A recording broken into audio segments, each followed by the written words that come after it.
नमस्कार, अस्सलाम वालेकुम, सत श्री अकाल, जय झूलेलाल। मैं हूं जी प्रेम मटलानी और आप देख रहे हैं हालात हाज़रा का प्रोग्राम हकीकत ये है। इब्तदा में आपसे दरख्वास्त है, चैनल ज़रूर सब्सक्राइब करें। नाजरीन, आज भारत में शंघाई कोऑपरेशन ऑर्गेनाइजेशन या SCO जिसे शॉर्ट में कहते हैं, उसके जो वज़राए ख़ारजा हैं, विदेश मंत्री हैं, फॉरेन मिनिस्टर्स हैं, उनकी मीटिंग हो रही है गोवा में। पिक्चरिस्क है, बहुत खूबसूरत इलाका है और पूरी दुनिया से सयाह वहाँ घूमने को आते हैं, इसीलिए वहाँ पर ये मीटिंग रखी गई है। इसमें चीन का जो वज़ीर ख़ारजा है चिनगोंग, वो भी आ रहा है। पाकिस्तान का वज़ीर ख़ारजा बिलावल भुट्टो ज़रदारी, वो भी आ रहा है। हकीकत में पाकिस्तान के साथ तकरीबन 12 साल के बाद किसी भी किस्म के जो है डायरेक्ट ये मीटिंग है। अभी ये अलग बात है कि जैसा पाकिस्तान ने जो बाइट्स दिए हैं या जैसा यहाँ पर S जयशंकर हिंदुस्तान का जो वज़ीर ख़ारजा है वो कहता रहा है कि कोई उम्मीद नहीं है दोनों ममालिक के बीच में बायलैटरल दो तरफ़ा मुलाकात का। हाँ, मल्टीलेटरल वो तो सब मिल के बैठेंगे, एक दूसरे से बातचीत करेंगे, वो जो होगी SCO की। लेकिन अलग अलग से भी जो अलग ये जो भी वज़राए ख़ारजा आते हैं तो वो अपने मुल्कों का जो मफाद है, उसका जो इंटरेस्ट है, वो सामने रखते हुए दूसरे मुल्क जो उनके जो मेंबरान हैं उनके वज़राए ख़ारजा से भी मिलते हैं। और इस सिलसिले में जैसे हिंदुस्तान का वज़ीर ख़ारजा है, आज उसकी मीटिंग जो है चीन के वज़ीर ख़ारजा चिनगांग से भी हो रही है। और ज़ाहिर है चिनगांग से हो रही है तो वो लोग सरहद पे ही बात करें। खैर, मैं पाकिस्तान की बात कर रहा था, तो पाकिस्तान के लिए हमें उम्मीद कम है कि पाकिस्तान का जो वज़ीर ख़ारजा है बिलावल भुट्टो, उसकी S जयशंकर से डायरेक्ट कोई मुलाकात हो। उसकी कई वजूहात हैं। एक तो जब से वो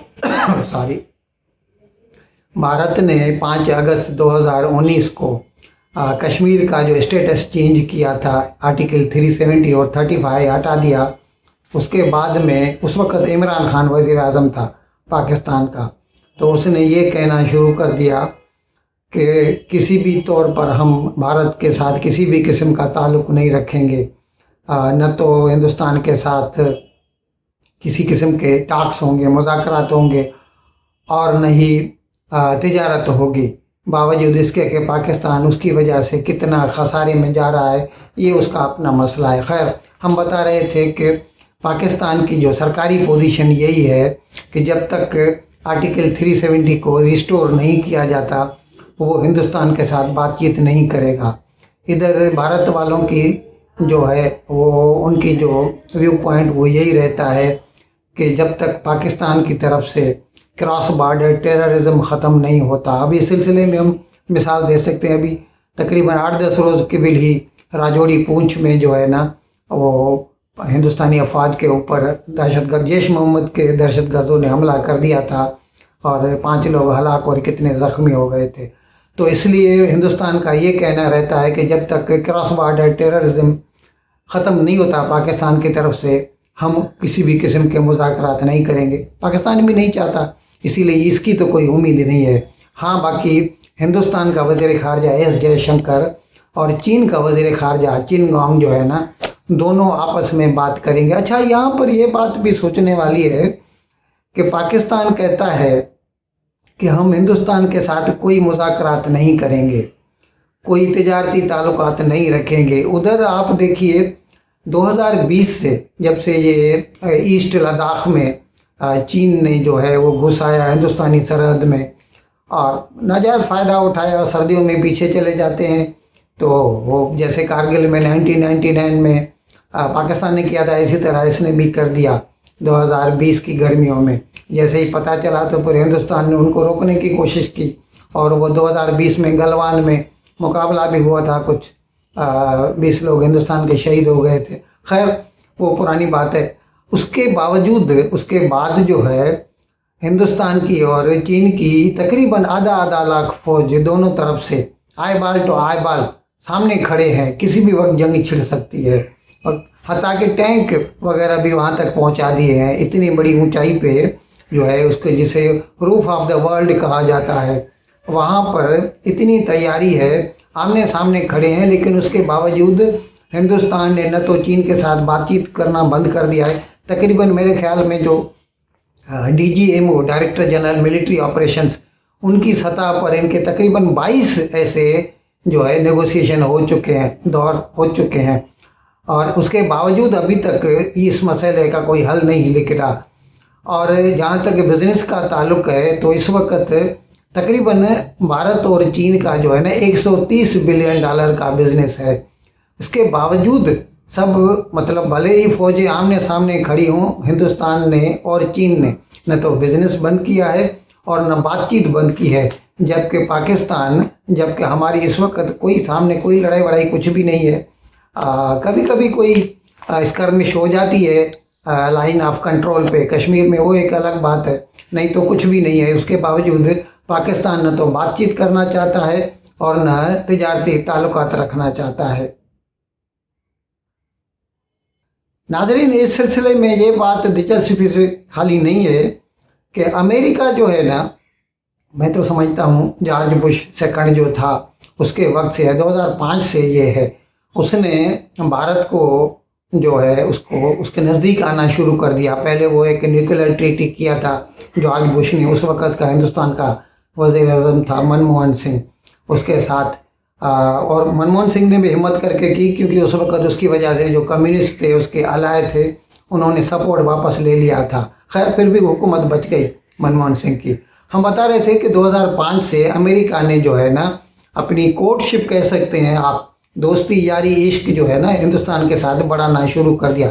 नहीं तो एज ओल्ड देखा जाए तो 47 से लेके भारत की पॉलिसी गैर जानिबदार यानी नॉन अलाइंड रही है, और इस सिलसिले में वो हमेशा दूरी बनाए रखता है। उस वक़्त पहले सोवियत यूनियन था, अभी रूस है, तो कोल्ड वार का ज़माना जो था, तो उस वक़्त से लेके भारत जो है ना दोनों से, ये अलग बात है कि अमेरिका क्योंकि भारत को किसी भी किस्म की फिर फौजी जो है चीज़ नहीं बेचता था, तो अभी हिंदुस्तान को भी अपनी तैयारी पूरी रखने के लिए फिर रूस से ख़रीदना पड़ता, और इसीलिए इस वक्त हालत ये है कि तकरीबन 80% भारत का जो फौजी हार्डवेयर है ना वो रशियन है।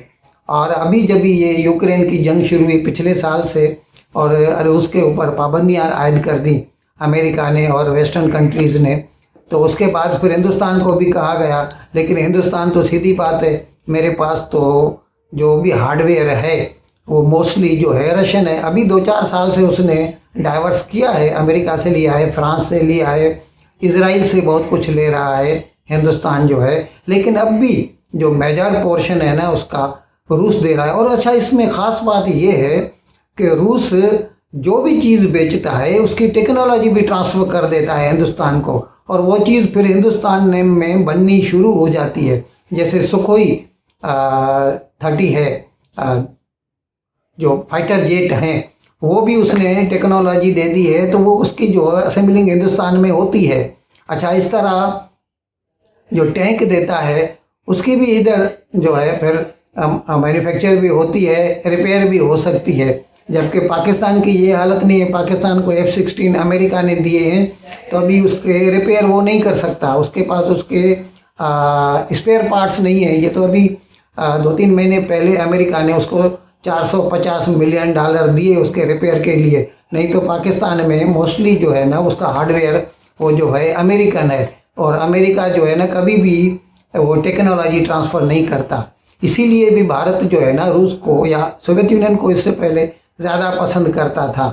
अभी जो है ना अमेरिका ने कोर्टशिप शुरू कर दी है, वो हिंदुस्तान के साथ ज़्यादा दोस्ती बनाना चाहता है, क्योंकि अब उसे पता चला है कि चीन जो है ना दुनिया की सबसे ख़तरनाक चीज़ है, और उससे अगर मुकाबला करना है तो फिर उसको हिंदुस्तान से दोस्ती बढ़ानी पड़ेगी। और इसीलिए वो चाहता है कि Hindustan lock stock and barrel उसकी गोद में आकर बैठ जाए, लेकिन ऐसा हिंदुस्तान करेगा नहीं। वो क्यों? अच्छा, इसके सिलसिले में मैं एक प्रोग्राम का आपको हवाला दूं, और डॉक्टर कमर चीमा हैं जो प्रोग्राम करते हैं, और उसमें जो उनके गेस्ट थे वो प्रोफेसर मुक्तदर खान हैदराबाद हिंदुस्तान से ताल्लुक़ रखते हैं, आजकल अमेरिका में ही हैं, वहाँ पे पढ़ाते हैं। उन्होंने कहा कि अमेरिका इतनी खुशामद करता है हिंदुस्तान की, लेकिन इसके बावजूद हिंदुस्तान उसको घास नहीं डालता, और ये हिंदुस्तान तब सुधरेगा जब ये चीन उसके ऊपर हमला करेगा, फिर जाके वो उसकी गोद में बैठ जाएगा। और फिर उसके साथ साथ फिर ये भी कहता है कि अमेरिका और चीन की आपस में सरहद तो मिलती नहीं, और सरहद नहीं मिलती है तो अगर कभी खुदा न खास्ता दोनों के दरमियान जंग हुई तो वो जो थिएटर होगा, थिएटर ऑफ वार होगा, वो होगा आइदर ताइवान, मतलब ताइवान स्ट्रेट्स, ताइवान कंट्री, या फिर हिंदुस्तान, क्योंकि हिंदुस्तान के साथ उसकी सरहद मिलती है।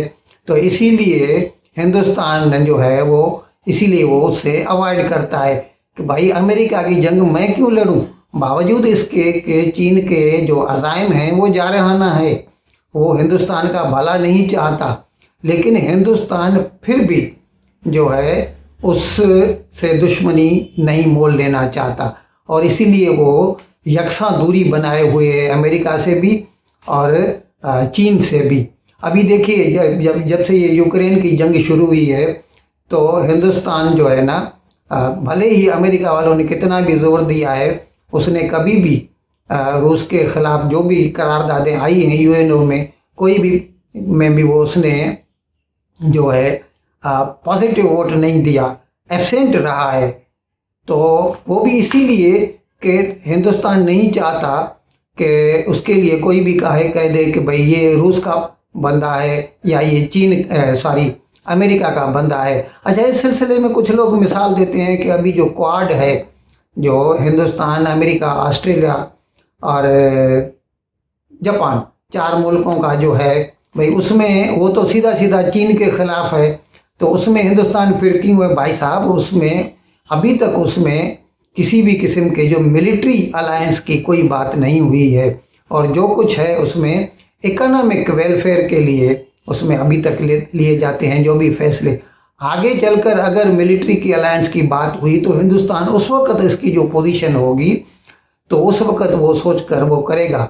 इस वक्त क्यों खामखा वो हिंदुस्तान जो है अपनी दुश्मनी बढ़ाए चीन से, बावजूद इसके कि चीन के अज़ाइम जारहाना है, चीन हिंदुस्तान का नुकसान चाहता है, लेकिन हिंदुस्तान चाहता है कि जितना हो सके वो चीन के साथ जंग से गुरेज। अच्छा, कि इस सिलसिले में कुछ लोग तो कहते हैं कि जो ब्रिक्स ग्रुपिंग है उसमें जो है वो उसकी अपनी एक अभी करेंसी निकालने जा रहे हैं। अभी उसमें तो चीन और हिंदुस्तान दोनों आ जाते हैं, दोनों एक करेंसी कैसे बनाएंगे मुझे तो ये समझ में नहीं आता। खैर, अभी उस सिलसिले में कोई भी कॉन्क्रीट प्रपोजल तो नहीं आया, लेकिन ऐसी चेमिंग यहाँ हो रही थी। तो उसमें भी भारत चीन के साथ खड़ा है, उसके साथ मिलकर काम कर रहा है। South Africa, Brazil, India, China, BRICS इससे बनता है, और उसमें दूसरे लोग भी आने को चाहते हैं।